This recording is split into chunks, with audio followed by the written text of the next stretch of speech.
Hi, folks, and welcome to the next week of online skills. Oh, I hope you're all well and happy and safe. First of all, do keep practicing everything from last week. Like a lot of things in this class, 1 week is just ridiculous. It's just an introduction to these concepts. Do practice it. If you haven't made those practice videos, make them. If you don't know what to do with the practice videos, watch the YouTube videos that I've made. I do see the raw number of views. Let's just say it's lower than the number of people enrolled in class at the moment. I'm just putting that out there. Anyway, do keep practicing that. What I really want to switch to now is to start a parallel unit. In other words, while you're practicing that stuff, let's start to talk about microtonal music. And all music is microtonal. I'll say a little bit about what I mean by that, and I hope you'll get it. First, we're going to talk about the basics, some of the theory, and if it's boring for you, you just skip it if you know this, but keep in mind a lot of people don't know some of this stuff.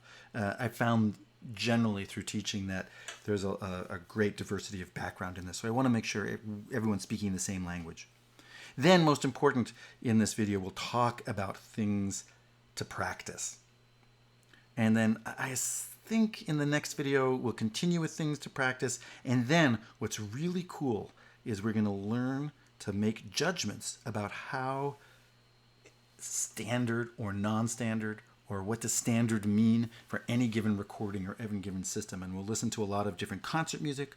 We'll listen to a lot of music from different cultures, and we'll try to see, just using ET as a yardstick, using equal temperament, how far away from equal temperament they are, or how far away is equal temperament from where they are. Because, hey, who's right? I don't know. All music is relative and microtonal. Okay, what do I mean by that? What are the basics of microtonal?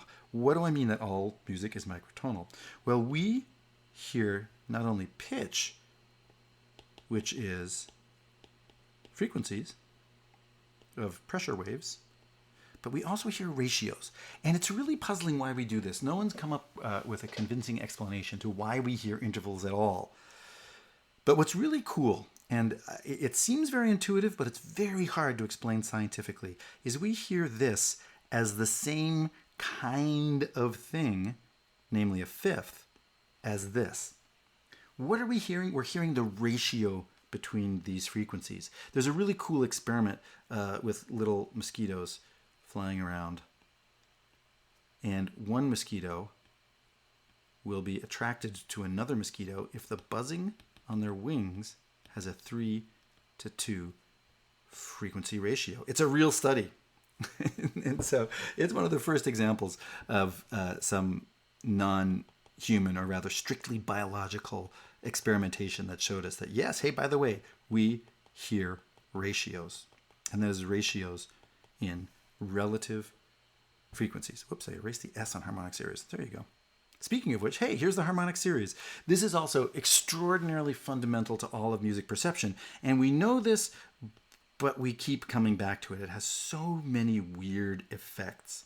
And which is to say that it is extremely rare to hear any one pitch. Every pitch almost always contains the full overtone series, and I don't want to completely embarrass myself by not quite remembering where it all is. But in other words, all of these pitches have ratios to this that are expressed by clean intervals. So what do I mean by that? Well, here's a jump rope. Two people playing jump rope, not to scale, nor are they people.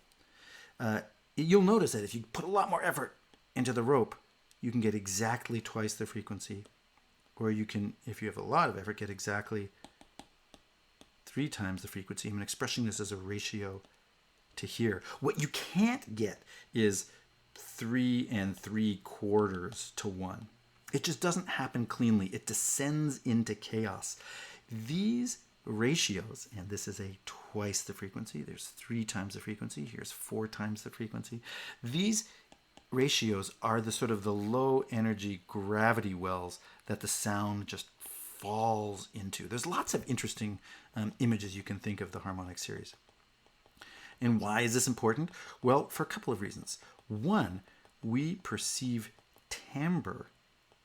And what is timbre but different combinations and rates of change between all of the stuff in the harmonic series? This explains a really funny phenomenon, which is why is the staff here? The staff here is because this is approximately the human hearing range. It goes up a little bit and not down very much at all. When you are a soprano and you're singing almost anything above here, it is impossible to understand the words. Everything just sounds like ah, ah, ah. You might have noticed this before, because the overtone series of this is way out of human perception, and we get our vowel information from the overtone series. And I think this is really pretty cool. And in fact, one way to acquaint yourself or reacquaint yourself with the overtone series is to practice overtone singing. And this is actually the first thing I want you to practice. Practice overtone singing. You'll notice, hold on. I had a file up here talking about this. Where is it? Yep, here it is. You'll notice on this file, sorry, I'm going very quickly, on this file, some other microtonal examples with links. Here is a bunch of overtone singing samples. It's something I like to do in class. And it's just almost impossible to teach online, but there's a couple of really good videos. Anna Maria Hefele is just crazy, probably the most impressive overtone singer I know, and just check out these videos, OMG. You can find these in the handout on the website, these links. And here's a more basic learning how to do overtone series. But basically, what you're doing is you're setting the conditions in this physical space of your mouth and resonating cavities to select out certain overtones. And the way you do this is you do a vowel sweep. So the first thing I want you to practice is just sing any pitch as a fundamental and do two things. One, I want you to sing oo to e. First, don't move the shape of your mouth. So keep your mouth like this and go ooh, and I'm going to switch to e without moving my lips at all. Ooh.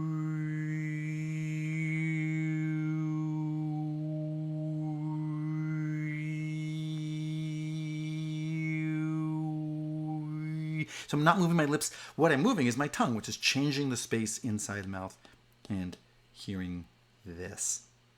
What that means is, oh, sorry, forgive me. Let me do one other thing. Now, go oo to e, but keep your tongue in position and move the mouth. So in other words, I'm going to keep my tongue where it is for an oo and go ooh, and I'm just going to move my mouth. Ooh.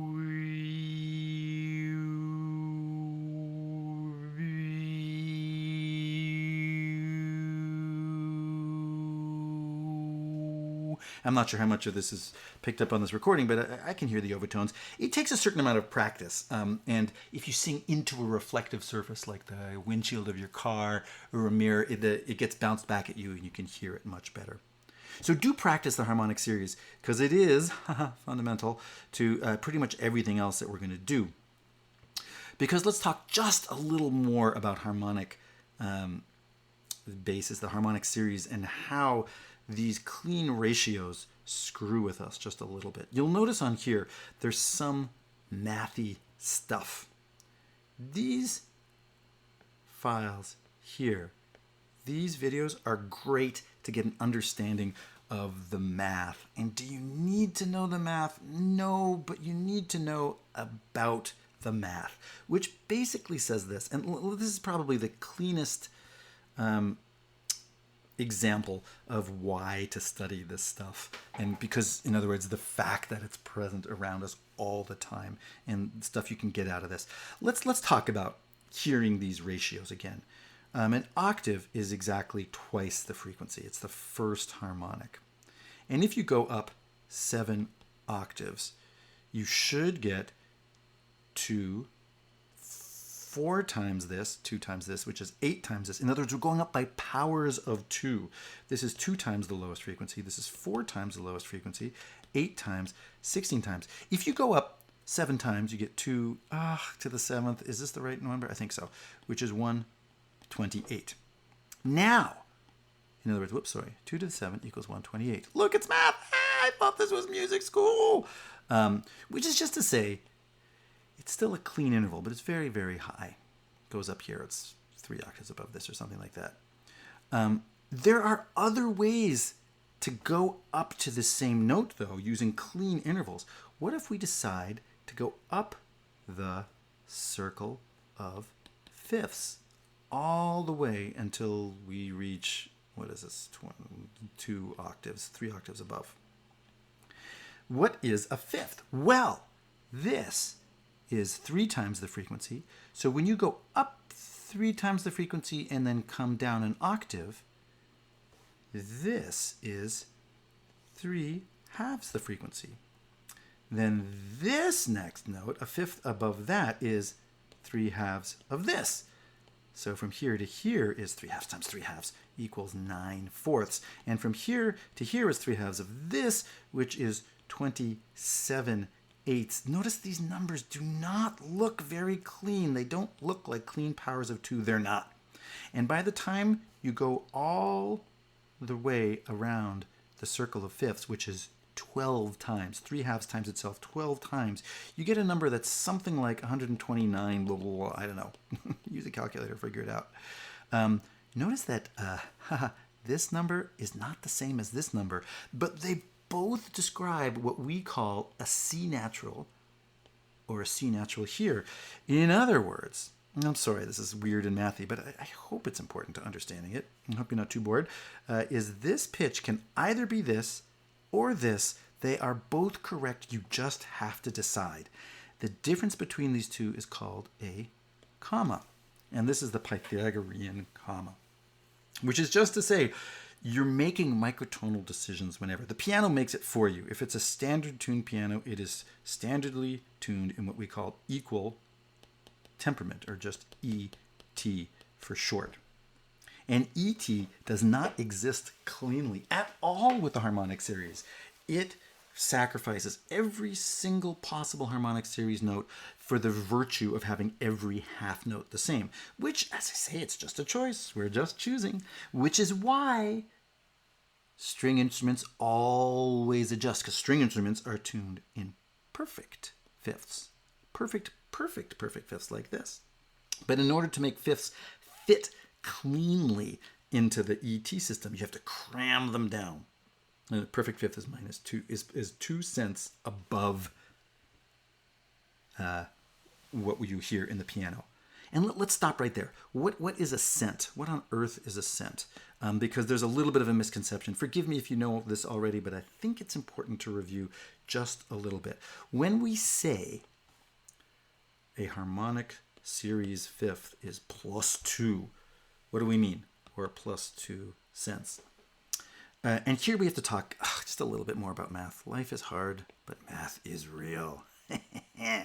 You remember going up in octaves when you double, you go 2 to 4 to 8 to 32nd. It's growing exponentially, and exponential curves look like this. What you have to do is you have to take the log of the frequency. And all that a log is, don't worry, this is actually great. It's fabulous. Life is happy.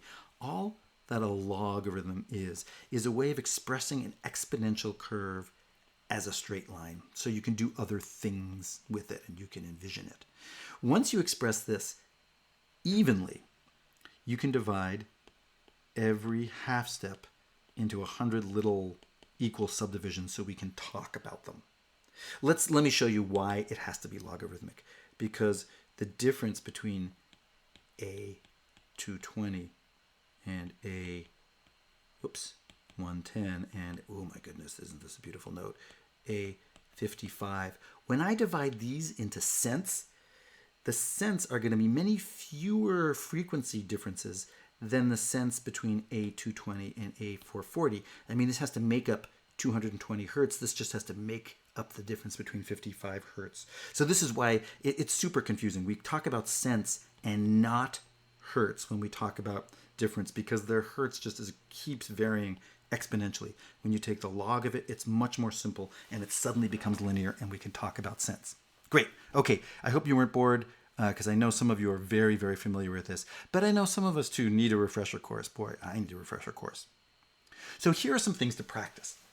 And this is a little bit of what we're doing already. We've already talked a little bit about overtone singing and practicing overtone singing. Yay, practice overtone singing. That will get it into your head that the harmonic series is normative. And listen to those videos, they're just crazy. And then I've supplied a drone, or you can make your own drone. It's just I made my drone sort of imitate overtone singing a little bit by having the reverb fade in and out. And reverb is a little bit like overtone singing. You're selecting certain frequencies advantageously over others that are already there in the pitch. And the ones that are most strongly already there in the pitch are the overtone series. So here are some notes in the overtone series I want you to sing. And I want you to hear them all before you sing. Here's what we normally call a fifth. Here's what we normally call a third, and here's what we normally call a seventh. You know, the next most important notes of the triad. And the cool thing is I want you to hear the difference. As a warm-up, though, play the drone, which I think I made as a B natural, and find a fifth, and then go as little up and as little down, as little up and as little down as possible. This is just a warm-up, and then you'll see what I mean. Let me see if I can demonstrate this cleanly, and I don't know if the drone is going to be loud enough on my system because I had to turn it down for feedback, but enough of that. Here's the drone. Any moment now. I hope you can hear this. So I'm going to find the fifth. Hold on. I'm going to find the fifth any second now. I know what a fifth is. So I'm going to hear the fifth, and I'm going to go up a little bit, and then down a little bit, and go down, and then I'm going to find the fifth,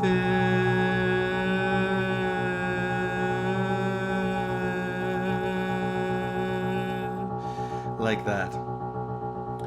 You get the point? The point is, I want you to have faith that you can sing tiny, tiny intervals. And notice also that when you do lock in to the perfect harmonic fifth, it suddenly sounds relaxed. It sounds like you're just there, and there it is. And ooh, isn't that lovely? So that's step one. Step two is to find that perfect fifth and then play the perfect fifth on a piano. See if you can do this. And forgive me, it's hard to sync up the sound with the video in this, so the video might not be exactly correct. But let's see. So I'm going to play the drone again. I'm going to sing the perfect fifth. I'm going to fall into that beautiful gravity well that is exactly a harmonic series fifth. And then I'm instantly going to play a piano fifth. And then I'm going to try to go back and forth between them. I bet you can do this. I know you can do this. Ready? Here we go. So here we go. Here's a fifth. That sounds like a nice harmonic fifth. And take your time. Here's a fifth, and now I'm going to play on the piano. Can you hear that sounds flat? I hope you can. Here's a fifth, and I'm going to go down to the piano, and here's a fifth, and I'm going to go down to the piano, and here's a fifth. It's very meditative, and I'm not looking for exact accuracy. I think that's foolish to I sang 3 cents instead of 2. I want you to be able to feel that you can tell the difference between what sounds perfect harmonically and perfect equal temperamentally. And then I want to see if you can hear the difference between a different comma, as it were, the harmonic series third versus the equal temperament third. And as always, listen to the drone first. Listen first. So don't have your preconceived notion of what a major third is. Listen to where that thing that you used to know of a major third is. So here's the drone. See if you can hear where the third is. The drone's going to sound soft on this track. It'll sound much louder when you do it. Especially as the reverb comes in, it becomes much clearer, and I hear it right here. And now listen to the piano. And try to go back and forth between the piano and that harmonic series. Here's the piano, here's the harmonic third. Sometimes it's easier falsetto if you can. Here's the harmonic series, here's the piano, here's the harmonic series.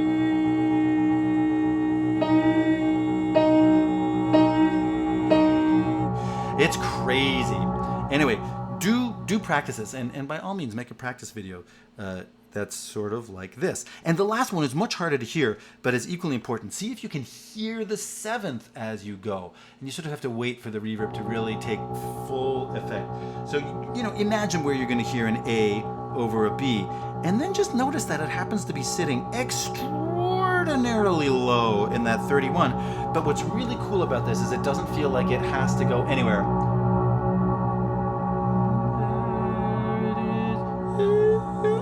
Excuse me.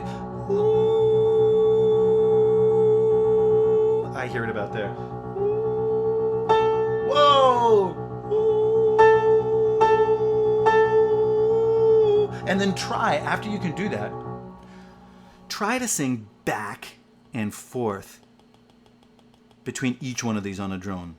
Practice each of them. And what I really want you to notice is that you can tell the difference. You can tell the difference between +2 cents and -14 cents and -31 cents. And you can hold on to them as sort of benchmarks. Make one of your practice videos just trying to do this, perhaps. Maybe. Come on, do it. Okay, this video is already getting a little long. I'm going to pause it here. Go back, do this, and the next video we will do more things to practice, including your friends and mine. Quarter tones, yay! And then we'll listen to some examples, and that'll be really fun. There's a Spotify playlist. All right? Work happy, stay safe.